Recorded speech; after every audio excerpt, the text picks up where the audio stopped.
Hello everybody and welcome to Liverpool Legacy TV. This can be my Liverpool vs Ajax match preview and score prediction, lineup, all the good stuff for the game that's happening tonight. The video was supposed to come out yesterday but had a few problems with audio and stuff, but hopefully it's sorted now. So let's get into the starting 11 prediction and the match preview. So basically Liverpool are coming into this game off of the game they played last Wednesday against Napoli, and they lost. Well, they got humbled 4-1 away from home, and it was not a typical Liverpool performance. It was very dogged, very rough from all players involved. I expect a big bounce back because they've had a week off to prepare for the game. So a lot of the players who didn't play well against Napoli should be fit and raring to go in this game, to hopefully get the players back on side with the fans, because a lot of the fans are not happy with the performance, and rightly so. It was not good enough on their behalf.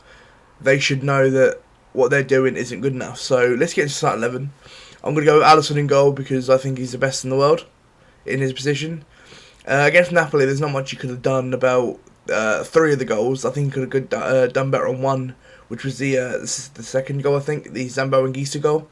So I think Alisson is the best in the world in his position for me. So Alisson in goal because we've got no one else to go in there, and he's done really nothing wrong. So Alisson in goal for me. Then right back I'd go Gomez because Trent has just not looked up to it this season. He's not been himself. It's a shame to see the position that Trent's in because we hold him to such high esteem, and to see him falter the way he has, it just has not been good enough from Trent. And obviously with Calvin Ramsey not being available, really Gomez is the only right back that we have, because no way Milner's playing there. Milner can't play there. Milner's definitely not good enough. So Gomez for me, he's not a typical right back by trade, but he can attack. He's proven it. Obviously he's not better than Trent at right back, but he can't do much worse than Trent if Trent was in. So Gomez for me. I'd go Van Dijk because, again, best in the world in his position, but very similar to Trent. It's a shame that he is faltering at the moment, because we all know what Virgil can do. The whole world know what Virgil can do, and he's, again, one of the best in his position.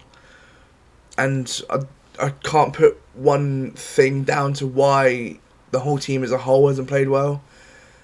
And if your defender isn't playing well, of course you're going to concede goals, and it's only understandable that you do that. So Van Dijk for me, again, best in his position, but there's no one else who can go there really. Obviously we've got Matip playing with him and Gomez at right back, so no one else can play there.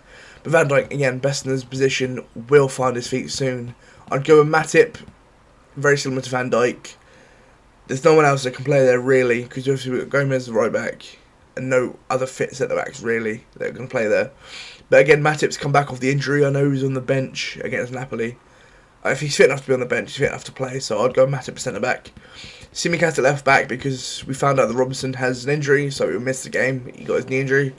Speedy recovery for Robbo, but even if Robbo was fit, I would not have played Robbo because he's very out of line for his kind of work. He's not up to it. Very similar to a lot of the players in the Liverpool team, but very similar to Trent, where he is not performing to the high standards that we set of him. So I think he needs to drop in, the same as Trent needs to drop in, to really reinforce the fact that you're not irreplaceable. You can be dropped by people in similar positions to you. So Tsimikas left back for me, and I'll go Fabinho CDM.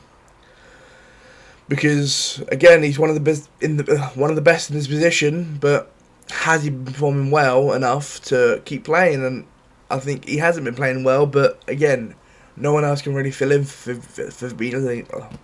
No one else can really fill in for Fabinho because our midfield options are so tight at the moment. I know we got Artur, but I don't think Artur is a single pivot defensive midfielder. I think if he's going to play defensive midfield, he's got to be in a double pivot with like a Fabinho and an Arthur, but it can't just be Arthur on his own.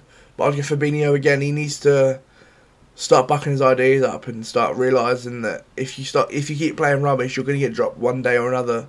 So, but yeah, Fabinho for me, CDM, and the two centre midfields is quite tasty looking. I'd go Elliot and Thiago. Again, could put Arthur in there, but I would bring Arthur on in the second half for Thiago. But I would start with Thiago and Elliott. Two very, very, very promising attack-minded players. Thiago has got the Kevin De Bruyne-esque passing, and we definitely need that if we're going to break down this Ajax team, because Ajax are going to be a team that plays a low block, going to catch us out in the counter-attack a lot. As you saw with what Napoli done, they sit back and defended, and then we got caught in the counter-attack time and time and time again. But yeah, Thiago and Elliott, very attack-minded players, is what we need in this sort of game. Players that can dribble through, players that can play that extra ball over the top to beat the low blocks. That's what we need in the midfield. And again, Thiago is our best midfielder by a country mile. Obviously, we've not seen what Arthur can do, but Thiago, for me right now, is our best midfielder and probably our second best player behind the man I'll talk about later.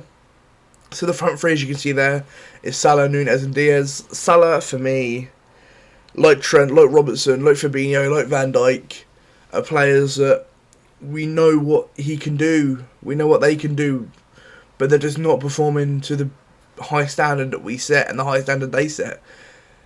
It's a shame to see Salah be this bad, and it sucks to say that Salah's been bad, but he has been bad. I can't put it down to one thing. Maybe the contract he's got. He's like, I finally got my contract. I can sort of just sail at a normal pace now. But it's hard because Salah should be one of the best players in the world right now. But on current form, he's not in the top 50 best players in the world. It's such a shame. He's just not getting involved in games. And could it be down to the midfield options that we've had recently? Because obviously we've had Henderson and Milner in the midfield. Maybe they're not getting the right balls into Salah, but again, hopefully in this sort of game where we've got Thiago and when we've got Elliott, Fabinho can play a pass, we've got the players that can play the passes into him. Hopefully he can get into the game more with the passes we got.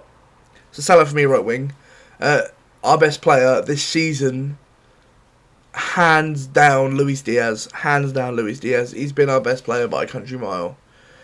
He's dug us out of so many holes. He got the one goal against Napoli. He got the equalising goal against Crystal Palace. The man just runs, and he's becoming my favourite player, 100%. He's such a hard worker. He's brilliant. He's got that technique that Coutinho has, where he can hit him from range. You can cut in on his right and curl it in. He's brilliant. Luis Diaz is brilliant. He's, again, probably been our best player this season. There's not been many great players this season, but Lucho Diaz is phenomenal. Absolutely phenomenal. And up front, I'd go Darwin Núñez. I know Firmino has been performed well. He performed well against Bournemouth. He got I think, 3 assists and 2 goals. Obviously great, but then after that, he's not really done much. I would go with Núñez because Núñez is the type of player who isn't having a good run of form of late. Obviously, he had the few chances against Everton, but fluffed his lines once or twice. Núñez is the type of player that looks to me like the type of player that you have to keep playing and playing and playing to play him into form. If you keep giving him the same chances that he's had and he's fluffed, he will eventually start putting him away. He needs a long run of games to really get into it. He needs that long run of just keep playing him, because he will eventually put him away. And that's just all I've got to say for Núñez, really. I hope he comes good. I think he will come good. He just needs time to gel with the players, obviously, because he hasn't played much this season, and that's due to his own stupidity with obviously the headbutt on Anderson against Palace. But now he's here, and hopefully he's got more of a level head now, and he's not going to be as stupid, because it was a stupid moment. But he just needs to keep playing, keep his head on the shoulders. Klopp needs to get into his head and tell him, look, calm it down, slow it down, and just become the player that we know you are. Become the £85 million player that you are. You just got to keep playing him into form. And my score prediction for this game, I'm going to go... We will concede. I'm going to go 2-1 Liverpool. 2-1. I think we'll go 2-1 up comfortably. And it'll be one long ball over the top. Or maybe we might concede first, because we've got a habit of conceding first, and I'm trying to hopefully break the trend, and maybe we score 2 goals, then concede, but I think we will concede, because there's something wrong with our back line, there's something wrong somewhere, something's going wrong. It might be the high line, but the high line has been so pivotal for Klopp's team and the Klopp system since he's been at Liverpool. So it's very hard. I imagine that Bergwijn, Kudos, and Berghaus are going to have a whale of a time attacking us because, again, they're players that are very high intensity, quite quick, very skillful, and one ball over the top and it could be over for us, one goal over for us. So that's going to be my match preview, start 11, just talking about the game, score prediction, lineup prediction, all that. So thank you very much for watching. Hopefully we get the win, and I'll see you next time. Liverpool Legacy TV out. Thank you.